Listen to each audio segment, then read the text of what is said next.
À présent, nous allons essayer de décortiquer les grandes composantes de l'environnement d'une entreprise.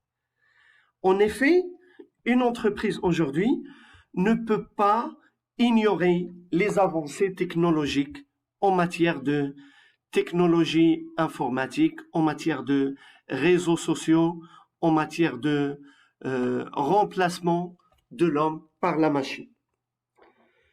Par la suite, l'entreprise est appelée à réfléchir à son étendue géographique. Donc aujourd'hui, l'entreprise n'est pas seulement inscrite dans la localité, mais elle peut être inscrite dans la régionalité, l'internationalité, voire la mondialité. D'où la nécessité de se poser des questions par rapport à l'environnement géographique.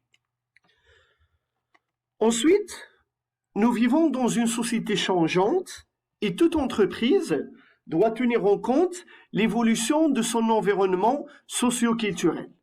L'environnement socio-culturel est en rapport avec les habitudes de consommation et les styles de vie. Donc cet environnement socio-culturel est lié à l'environnement démographique qui fournit un ensemble de connaissances par rapport à l'évolution des structures d'âge des populations ainsi que tout ce qui va s'en suivre. Et par la suite, une entreprise ne peut pas s'implanter dans un pays politiquement instable. De la même façon qu'un entrepreneur ne va pas créer une entreprise dans un contexte variable et incertain. Et par la suite, l'entreprise est appelée à tenir en compte la loi, le droit, ainsi que les différentes règles juridiques qui s'appliquent à son secteur d'activité. Une entreprise doit également veiller sur l'environnement économique reflété par le marché ainsi que ses différentes lois.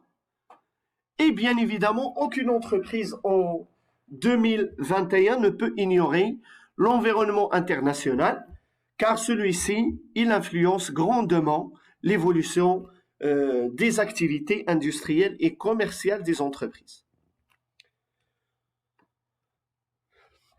Maintenant, nous allons détailler chacune de ces composantes de l'environnement de l'entreprise. Dans un premier temps, l'environnement économique, il renvoie aux différents choix économiques du pays où exerce l'entreprise. Un pays protecteur n'est pas un pays libéral. Donc depuis plusieurs années, le Maroc, à la différence d'un certain nombre de pays du voisinage et d'autres pays lointains, le Maroc a fait le choix du libéralisme et donc il a ouvert ses marchés vis-à-vis des producteurs, vis-à-vis des entreprises internationales extérieures.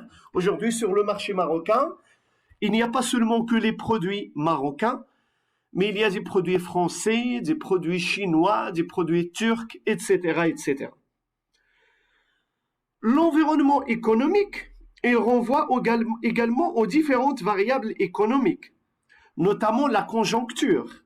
Tout au long de l'année, les temps sont variables. Il y a des conjonctures favorables et des conjonctures qui ne sont pas favorables. Donc aujourd'hui, avec ce qu'on est en train de vivre, avec la pandémie de coronavirus, la plupart des entreprises considèrent qu'il s'agit d'une conjoncture défavorable. Alors que pour certaines autres entreprises, notamment celles qui opèrent dans le commerce électronique, du cash on delivery, donc sont des entreprises qui considèrent cette conjoncture comme une véritable aubaine. C'est un petit paradis qui leur permet de grandir et de se développer. Un entrepreneur qui tient compte de l'environnement économique est un entrepreneur qui est attentif au pouvoir d'achat des consommateurs. Il est également attentif à l'évolution de leur mode de consommation. Par ailleurs,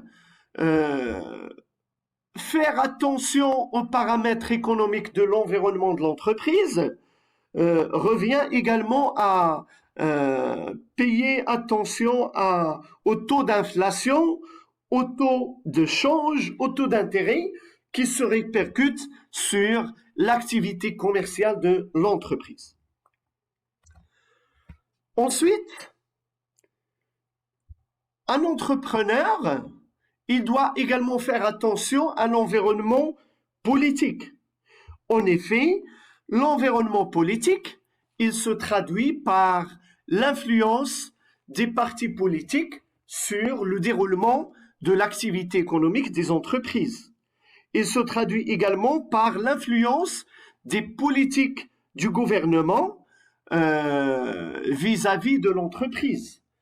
En effet, plusieurs secteurs d'activité bénéficient d'un certain nombre de subventions de la part du Maroc.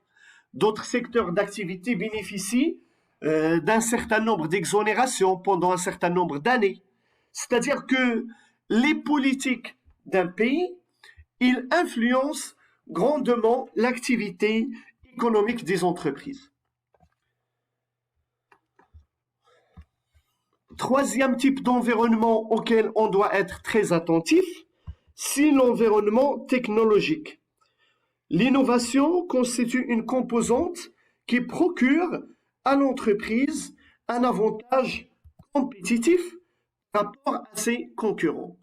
Aujourd'hui, les entreprises qui investissent dans l'informatique, les différents domaines de l'IT, Information Technology, Cloud Computing, Blockchain, pour ne citer que ces quelques exemples, sont des entreprises qui mettent le futur de leur côté. Ce sont des entreprises avant-gardistes qui sont attentives aux tendances du marché et qui ont plus de chances à avoir un avantage concurrentiel demain et dans un futur proche.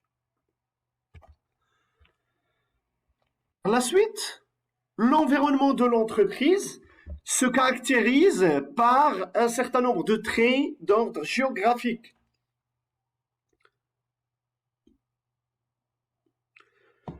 La dimension géographique permet à l'entreprise de choisir le périmètre de son intervention et de mieux définir ses marchés.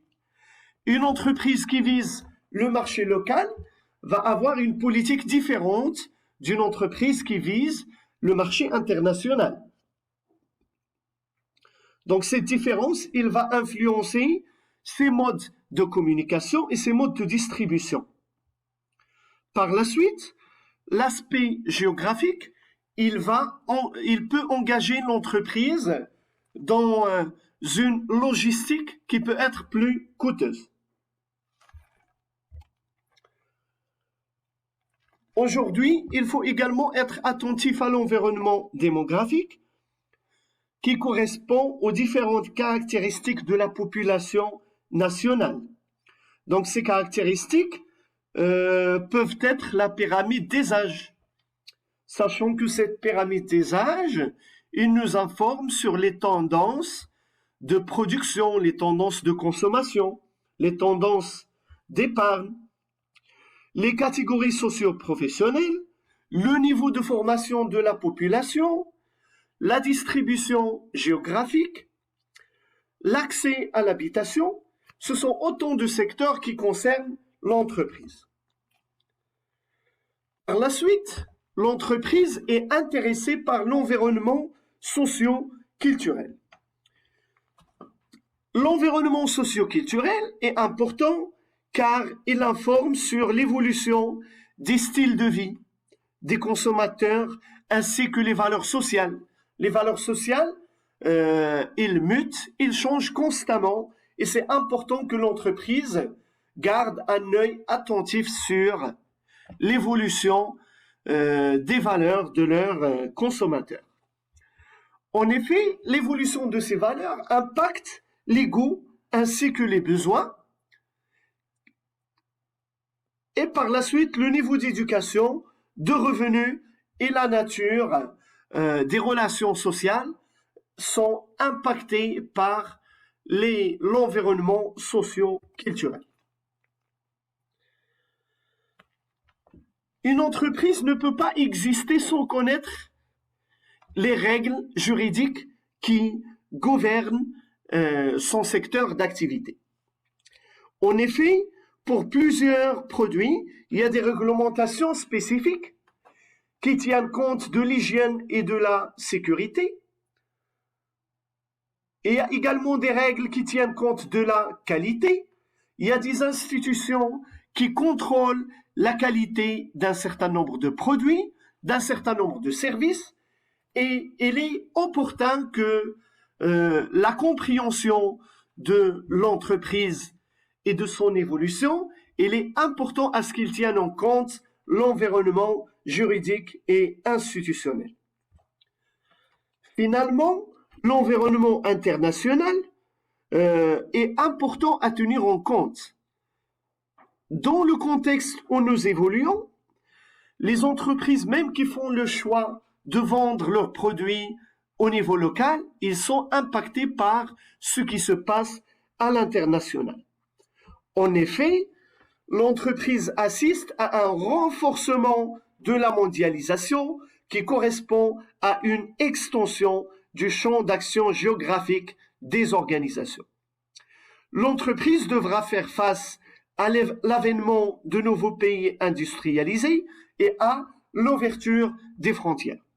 Ainsi, une entreprise marocaine, il fera, s'il le veut comme s'il ne le veut pas, il devra faire face à une compétition internationale de produits chinois, de produits turcs, de produits espagnols, allemands ou français.